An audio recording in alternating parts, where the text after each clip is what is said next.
Should I teach my children how to fight? Should I teach my children how to defend themselves and fight? Welcome back, everybody, to another Real Talk, and I can't wait to see the feedback on this video here. What a great question from you, Mr. Jane. When I was coming up, and I'm pretty sure the same is for you, our parents taught us, don't never let nobody beat on you. I don't care what you do, you defend yourself, don't let nobody punk you. That's how it was when I was coming up. Now, I do understand that there are parents who don't want their child to fight, don't want them to defend themselves. They'll say stuff like, if somebody push you or hit you, turn the other cheek. But as for me in my house growing up, nah. It's either you gonna fight and you better not come back in that house talking about, you know, they punked you and all this stuff. You know, the parents will tell you back then, you better get out there, let them know you was there, put your dukes up. And I'm saying it, and I hope I'm not saying this and it sounds like I'm talking about you just supposed to be straight out cold-blooded and just be beating on folks. No. Because I understand the God that I serve. My God, Yahweh, Most High Yah, is a God of war. And there's a time to make war and there's a time to make peace. And there are so many children getting bullied. And how many times have we seen somebody get bullied in these days' time and they couldn't take it no more and they wind up killing the bully? You shouldn't. This is a touchy subject because when it comes to defending yourself, like I said, when I was coming up, that's what they taught us. And they say you make sure that's your last resort. If somebody put their hands on you, you defend yourself. Now, a lot of these bullies are really punks and cowards, if you think about it. So I remember coming up when there was a so-called bully. All it took was somebody to whoop that bully one time, and that bully wasn't a bully no more. And 9 times out of 10, the one that whooped the bully was the quietest one that you wouldn't even thought would have whooped the bully. So I always tell people, you better watch somebody that's very quiet. They don't mess with nobody. They stick to themselves. They're very quiet. That might be the one that dusts you off on that day. But protecting yourself, it's a beautiful thing when it's done the right way.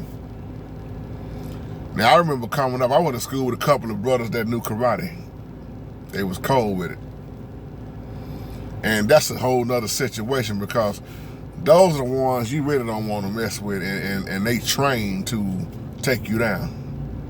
They know all your pressure points. There are some people in this life, man, yet their hands are considered a weapon. They know how to fight.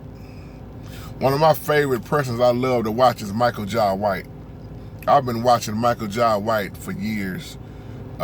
His style of fighting, you know, the type of way that he, you know, his defense game. See, one thing about me, I love to watch boxing. It ain't the same like it used to be, of course, but I love to watch boxing and martial arts. I learned a lot from looking at stuff. You know, used to be off in the bodybuilding and going to those type of shows. All kind of stuff I used to just enjoy doing. But I always look at it in a positive way. If somebody does try to attack you, then you truly know how to defend yourself. You should never just sit up and let somebody beat the crap out of you. See, in my race of people, that just really didn't exist. Especially if you grew up in the hood, you grew up in the ghetto, you grew up in the projects. You had to walk down certain alleys, certain places that was just cold-blooded. You seen the violence. You seen the gangsters. You seen the thugs. You saw the streets. And your parents would tell you to take certain routes going home. Don't go down such and such street. You know they on that corner. You know they probably gonna be shooting her. Don't go that way. You had to grow up quick and tough. And in the neighborhood, nobody want to look at you as no punk.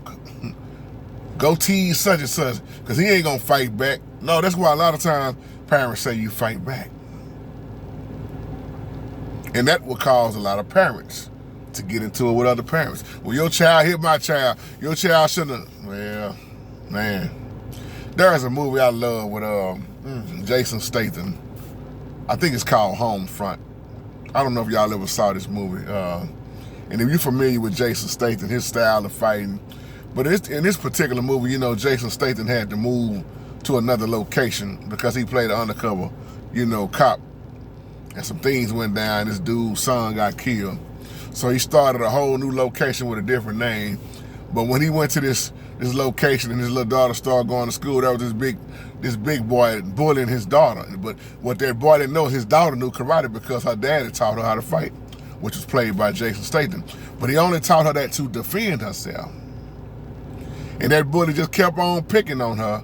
And then he pushed her down real hard, you know, took her cap, and she got him and beat the crap out that boy. So his mama didn't like it. She go home and tell that, you know, the boyfriend or whatever, he come back up there trying to give Jason Statham a hard time. And Jason, boy, he swung at Jason, and Jason took him down hard. Whooped him right there in front of his own son and his girlfriend. And he did not want to do that. And I'm going to say this while I'm expounding on this. You don't never underestimate somebody in the fight. I don't care how big they are, and I don't care how little they are. When you underestimate somebody, you can make a huge mistake doing that. Look at how small Tyson was compared to a lot of people he fought. 6'3", 6'4". Tyson was only standing, what, 5'11"? But the boy hit like a brick machine. Tyson had a hit out this world. And some people, when they underestimate who they getting into it with, and they get dusted off real quick. But back to the question, y'all give me some show enough feedback on this, because I know a lot of y'all got children, or some of your children may be grown, or you may be grandparents. What do you think about this? And I know what the average answer gonna be in our race of people, but then I know some people in my race of people, they don't condone that. Don't fight. Some of them don't believe in whooping their kids with a belt. You know, they call that crazy. And I tell you what, all them whoopings I got growing up, they whooped the hell out of me. Somebody catch that later. They whooped me out of the penitentiary. Somebody catch that later. Even the Bible say don't spread a rod. Somebody catch that later. So when it comes to defending yourself, not only just defending yourself, but even just defending your family, you should do what you have to do. And just pray you never have to do that. Pray you never have to do a lot of things that you see going on in this world. But hey, we living in them times, y'all. You don't know what's going to happen, when it's going to happen, or how it's going to happen. You just don't know.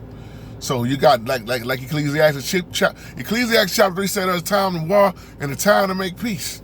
A time to make war and a time to make peace in Ecclesiastes chapter 3. And sometimes you got to go to war just to make peace. But going to war ain't pretty. It ain't pretty.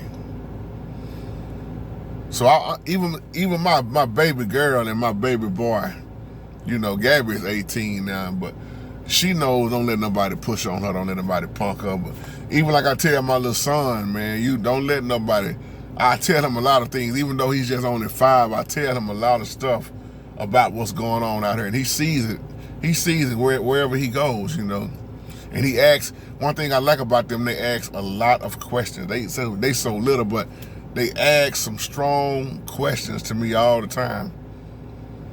And one time, and as I close, I ain't gonna forget this one time when Jay was at school. Jay came home and said, "Daddy, I got a problem, and I got a serious problem." He said, "Somebody was hitting me today." He said, "But I didn't hit him back, Daddy. I didn't hit him back." He said, "But I got a problem with this." I said, "Jay, what's going on? Talk to me, man. Who you getting into it with at school?" He said, "This girl." And apparently she probably like him. This girl was hitting him. And he knows not to put his hands on a woman. Just like I tell my little daughter, don't you hit no boy. Don't put your hands on no boy. But they know better than what to do. But it was just so funny. He said, I didn't hit her back. He said, I didn't hit her back because she was a girl. She was a girl, Daddy. She was a girl. And I just bust out laughing. I said, she probably like you, son. You know, but you did right. You didn't hit her back. But, you know, I said, next time something like that happen, go tell your teacher. But it's some things that's happening in these younger generations, man, it's putting these kids in a bad situation, a bad spot, having to make a cold-blooded decision at young ages, man, because look at what they living in versus what you and I was living in growing up. It's a totally different thing now, man. So with that being said, y'all give me some feedback. You know, they couldn't come out and work on the cable today. It's going to be tomorrow on the internet. So that's why I'm doing these videos the way I'm doing them. And hopefully the live chat should be back up soon after tomorrow or tomorrow later on. Maybe they come. Well, they ain't going to be able to come to about 5 or 6 in the evening. So I keep y'all informed on that. But I miss y'all, man, on the live chats. Let's continue to keep each other lifted up in prayer. I love y'all. Y'all take care and have a wonderful, blessed day. Shalom.